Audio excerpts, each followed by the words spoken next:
ናፍቲ ንቡር ንመለስ ኮይ ስታትስኮ አንተ ማለት ናፍቲ ቅድሚ ኩናት ዝነበረ ትግራይ ከም ህዝቢ አካል ኢትዮጵያ ኮይኑ ናብ ንቡር ንመለስ ሕገ መንግስታዊ ዝኾነ መንገዲ ንመሓደር ያኮ እዚኣ ታውዕል ፕሪቶሪያ እዚኣ እንድሕር ዘይተምፅእ ኮይና ሽግር እዩ እዚኣ ንክተምፅያ ተቃሊስና እሺ ኢሎም ካብኡ እሱ ሕጋዊ ብዝኾነ መንገዲ ክሳብ ነብል እምበኣረይ ፖለቲካዊ ልዝብ ይቐፅል ተባሂሉ ስታትስኮ አንተ ማለት ከዓ መሬትናን ህዝብናን ምዕራብ ይኹን ጸለምቲ ይኹን ራያ መሊኦም ይርክቡ በቲ ሕገ መንግስቲ መሰረት ዝተፈናቀለ ህዝቢ ኣለና በቲ ኩናት ባዕለይ ኮነ ተፈናቂሉ ባዕሎም እዮም ገፊዖም መፈናቂሎም ካብ መረበቱ ዘንሱ ይመለስ ሕውየት ነረጋግፅ ድሕሪኡ ኣካል ተሃገር ኮይና ክንቅፅል ድሕሪኡ መጻዕ ዕድል ህዝቢ ትግራይ ከዓ ልክዕ በቲ ሕገ መንግስታዊ መሰረት ህዝቢ ይሕተት ዝተወሰና ፖለቲካውን ወታደራውን መራሕቲ ብንዛረብ ህዝቢ ትግራይ ክዳና ኣይኽእልን ወይ መጻዕ ዕድሉ ከስተኻኽል ኣይኽእልን መጻዕ ዕድሉ ከዓ ባዕለይ የስተኻኽል ዕድል ይውሃቦ እዚ ህዝቢ እዚ እዩ እዚ ገዲፎም እዮም ሕዚ ከዓ እንደገና ዕድል ረኸብና ተዳኺሞም እዮም ምክንያቱ እንታይ ድዮም ሰሪሖም ድሕሪኡ ናብ ሻጥር ኣትዩ ኣብ ክንዲ በትክክለኛ መንገዲ ዝኸዱ ኣብ ሰራዊት እውን ሻጥር ኣብ ቲፒኤልኤፍ እውን ሻጥር ኣብ ዞባታት እውን ብኸባቢ ከፋፊሎም ሻጥር ኣብ ሓድነት ህዝቢ ትግራይ ኣብቲ ግዝያዊ መንግስቲ ተባሂሉ ዝተቋቋመ እውን ሻጥር ብኩሉ ዓብዪ ገንዘብ መዲሞም ክንዲ ህዝቢ ትግራይ ናብ ሕውየትን ናብ ትክክለኛ መንገዲ ዝመፅን ህዝቢ ትግራይ ናብ ፀገም ክኣቱ እንደገና ዳግም ናብ ሽግር ክንኣቱ ከዓ ይሰርሑ ኣለዉ ዳግም ጆኖሳይድ ክቕፅሉ ዳግም ከግልሉ ዳግም ህዝቡን ድኹም ጎኖም እንዳተጠቐምና ክነጥፍኦም ኢሎም ይሰርሑ ኣለዉ ስለዚ ሕጂ ኩናት ዝበሃል ዘለውን ህዝቢ ትግራይ ቀደሙ ንፈትዩ ዝኣተወ ኣይኮነን በፍፁም ህዝቢ ትግራይ ናይ ሰላም ህዝቢ ናይ ኩናት ህዝቢ ኣይኮነን ናይ ልምዓት ህዝቢ ብታሪክን መንነቱን ህዝቡን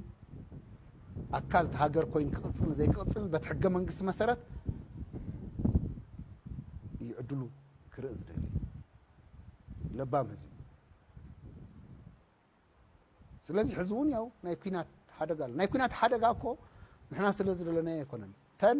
ከም ህዝቢ ንክንነብር ዝገብራና ጉዳያት ሕቶታት ኣይንምልስን እንተኢሎም ካ እንታይ ኢኻ ትገብር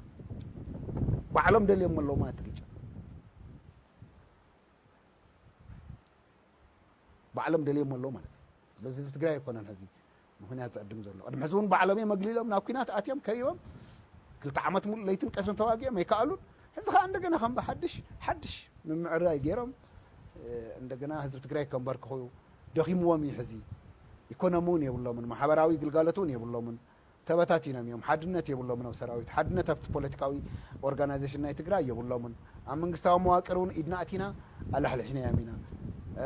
ንስኻ ዓድዋ ኢኻ ንስኻ ሽርዒ ኢኻ ንስኻ ዓዲግራት ኢኻ ንስኻ ተንብየን ኢኻ ንስኻ ዓዲግራት ኢኻ ንስኻ ዓጋመ ኢኻ እንዳበሉ ነቲ ህዝቢ ዝረብሕን ዘይረብሕን ኣጀንዳ እንዳፈጠርና ፈላልዩና ኢና ሕዚ ተዳኺሞም እዮም ሕዚኣ ዘላትና ዓድል ሕዚ እውን ዕድል ረኺቦም ይንበሩ ከም ህዝቢ ዘይኮነስ ብዝተረኸበ ዕድል ህዝቢ እውን ንድፋእ እዮም እዩ ዘሎ እቲ ጉዳይ ስለዚ ሕዚ እውን ህዝቢ ትግራይ ንምብዳል እዩ ከም ህዝቢ ሓሶት እዩ ዝብሉ ቲፒኤልኤፍ ኢና ክንወቀደ ኢና ዝተወሰኑ ወታደራዊ መራሕቲ ኢና ኣይኮነን ከም ህዝቢ ነዚ ህዝቢ እዚ እዩ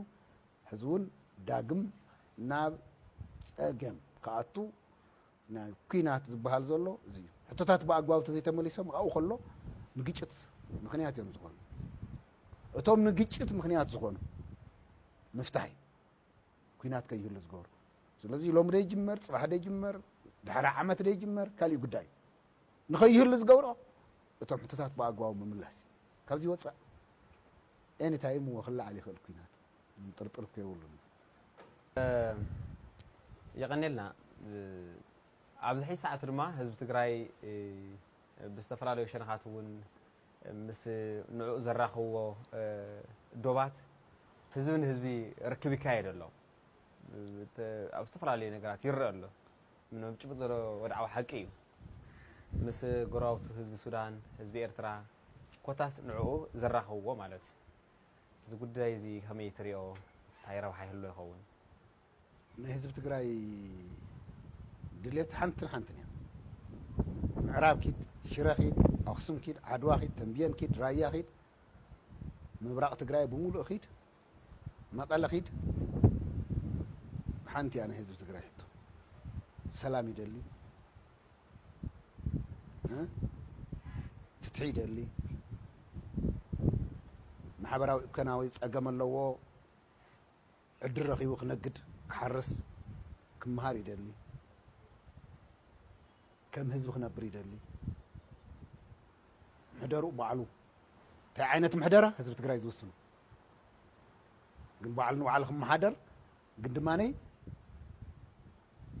ብሕግን ብስርዓትን ዘራኸቦ ምስ ፌደራል ከዓ ብኣግባቡ ክራኸብ ከዓ ይደሊ መገብቲ ሕግን ስርዓትን ዝፈልጥ ህዝቢ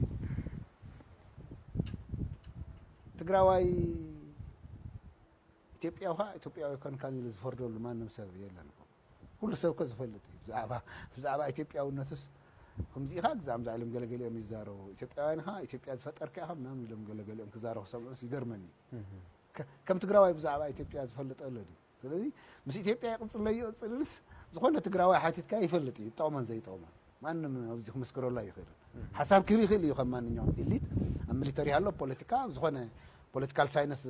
ይፈልጥ እየ ዝብል ታሪክ ይፈልጥ እየ ዝብል ሓሳብ ክህብ ይኽእል እዩ ህዝቢ ትግራይ ግን ብደንብ ዝፈልጥ እዩ ኮንሽስ ህዝቢ